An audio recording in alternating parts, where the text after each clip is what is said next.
अगर ना चाहते हुए भी मन में अश्लील विचार आते हैं तो बुद्ध की यह कहानी आपके विचारों को बदल सकती है। एक बार चंद्रवंशी राजकुमार भरत बुद्ध के सानिध्य भिक्षु के रूप में दीक्षित हुए। बुद्ध अपने भिक्षुओं को उपदेश देने के साथ साथ उनको भिक्षाटन के लिए भेजते थे, जहां से उनको भिक्षा मिलती। भरत को महात्मा बुद्ध ने भिक्षा लेने के लिए एक श्राविका के घर पर भेजा। भरत रास्ते में चलते हुए सोच रहे थे कि ना जाने आज खाने में क्या मिलेगा। हमेशा महल में खाने के लिए अनगिनत स्वादिष्ट भोजन मिलते थे, लेकिन आज जो भी मिलेगा उसी से काम चलाना पड़ेगा। भरत ने श्राविका के घर पर जाकर भिक्षा के लिए याचना की। श्राविका ने भरत को बैठने के लिए कहा। श्राविका जब अंदर गई थी तो भरत पुनः अपने प्रिय भोजन के बारे में सोच रहे थे। जब श्राविका भोजन लेकर आई तो भरत अचंभित रह गए। भरत अपने प्रिय भोजन को देखकर खुश हो गए। भरत भिक्षा ग्रहण करने लगे। भिक्षा ग्रहण करते हुए भरत सोचने लगे कि उनको हमेशा खाना खाने के बाद कुछ विश्राम करने की आदत है, लेकिन आज उन्हें यहाँ से खाना ग्रहण करने के बाद धूप से होकर वापस आश्रम पहुँचना है। भोजन हो जाने पर श्राविका ने भरत को कुछ समय विश्राम करने के लिए आग्रह किया। भरत पुनः खुश हो गए। सारी इच्छाओं की पूर्ति होते देख भरत इसको एक संयोग मानकर कुछ देर के लिए लेट गए। लेटते हुए भरत सोचने लगे कि आज तो सोने को मिल गया, लेकिन मेरे सर पर हमेशा के लिए छत का साया तो मिट गया है। जब भरत सोकर पुनः उठे तो श्राविका ने कहा कि आपको जब तक यहाँ पर रहना है आप यहाँ पर ठहर सकते हैं। अब भरत समझ गए कि ये कोई संयोग नहीं है, श्राविका जरूर मेरा मन पढ़ रही हैं। भरत खड़े हुए। भरत ने श्राविका से पूछा, मुझे क्षमा कीजिए पर क्या आप मेरा मन पढ़ सकती हैं? आप यह सब कैसे कर लेती हैं?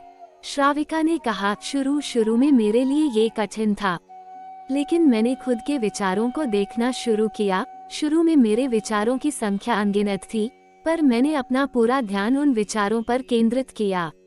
मैंने बिना पक्ष विपक्ष के अपने विचारों को देखना जारी रखा। धीरे धीरे मेरे विचारों की संख्या कम होती गई। मेरे सारे व्यर्थ विचार दूर होते गए। तब से मैं दूसरों के विचार पढ़ लेती हूँ। यह सब सुनकर भरत घबरा गए। भरत ने श्राविका से आज्ञा ली और वहाँ से निकल पड़े। रास्ते में चलते हुए भरत अपने मन के विचारों का स्मरण करने लगे।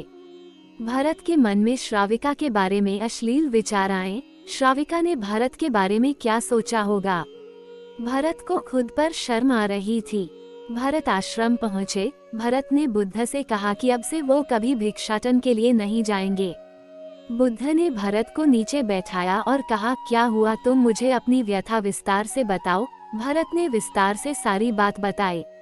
भरत की बातों को सुनकर बुद्ध ने कहा कि आज से 7 दिनों के लिए श्राविका के घर पर भिक्षा के लिए तुम ही जाओगे, लेकिन तुमको कुछ बातों का ध्यान रखना पड़ेगा। कल तुम जाते हुए अपने चित्त को पूरे होश में रखना। तुम्हारे अंदर कौन से विचार उठ रहे हैं उन पर ध्यान केंद्रित करना। होशपूर्ण और जागृता के साथ ध्यान करना कि कौन सी वासना तुम्हारे भीतर उठ रही है। इन सभी का ध्यान करते हुए जाना और फिर मुझसे विचार विमर्श करना। अगले दिन भरत बुद्ध के बताए अनुसार पूरे मार्ग में अपने होश को जागृत रखते हुए चल रहा था। भिक्षु आज पूरी तरह से जगा हुआ था। जैसे जैसे श्राविका का घर नजदीक आ रहा था, भरत की घबराहट बढ़ रही थी। भरत ने अपनी घबराहट को एक तरफ करते हुए बुद्ध के विचारों पर ध्यान केंद्रित किया। जब भरत श्राविका के घर पर पहुंचा तो उसके दिमाग में केवल एक सन्नाटा था, जिसके भीतर कोई वासना नहीं, कोई कामना नहीं, न कुछ अच्छा पाने की इच्छा थी। भिक्षु भरत ने भिक्षा ली, ग्रहण की और वहां से वापस निकल गया। आज भरत रास्ते में नाचते हुए आया। आज उसको जिस आनंद की अनुभूति हुई वह अद्भुत थी। आज से पहले इस आनंद को उसने कभी महसूस नहीं किया। भरत ने आश्रम जाकर बुद्ध को प्रणाम किया। यदि हम चित्त में उठ रहे विचारों को ध्यानपूर्वक देखेंगे तो हमारे विचार धीरे धीरे स्थिर होने लगेंगे और मन एकाग्रता की ओर अग्रसर होगा। और यह प्रक्रिया मात्र एक दिन की नहीं है, इसे हमें लगातार अनवरत रूप से करते रहना होगा। तब हम उन्हें विचारों को हमारे चित्त में स्थान देंगे जिन्हें हम पसंद करते हैं। इस तरह हम बुद्ध की इस कहानी से सीखते हैं कि जीवन में विचारों का कितना महत्व है, क्योंकि विचार ही इंसान को बनाते और बिगड़ते हैं। किसी के मन में आया गलत विचार, चाहे चोरी या बलात्कार का हो अथवा किसी की मदद करने का हो, उसी से इंसान का चरित्र निर्धारित होता है।